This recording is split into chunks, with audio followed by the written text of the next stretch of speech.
quick reading for January the 29th to the 31st, Gemini. We have the Two of Pentacles, the Nine of Pentacles, and the Two of Cups. Parang meron dito nag-iisip na, am I really falling in love with this person?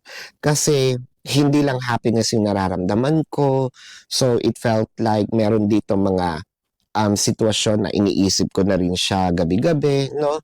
Pag sa umaga, pag dilat ng mata ko, siya agad yung nasa isip ko. Pag bago ako matulog, siya pa rin yung nasa isip ko. With the Two of Cups in here, parang medyo nandito yung inaamin niya na rin sa sarili niya, no? Na mahal ko na rin itong si Taurus or baka ikaw ito, no?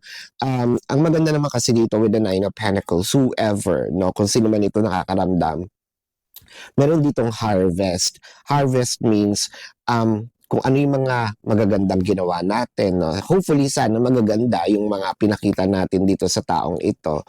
Yun din kasi yung ha-harvestin natin. No? Wala naman talagang bunga ng bayabas as na bunga ng buko. No? So, it felt like with the Two of Pentacles, medyo ginajuggle natin or ginajuggle nitong taong to kasi medyo lumalalim na, no, yung feelings. This is your quick reading, Gemini, for January the 29th to the 31st. Predicting future is my purpose.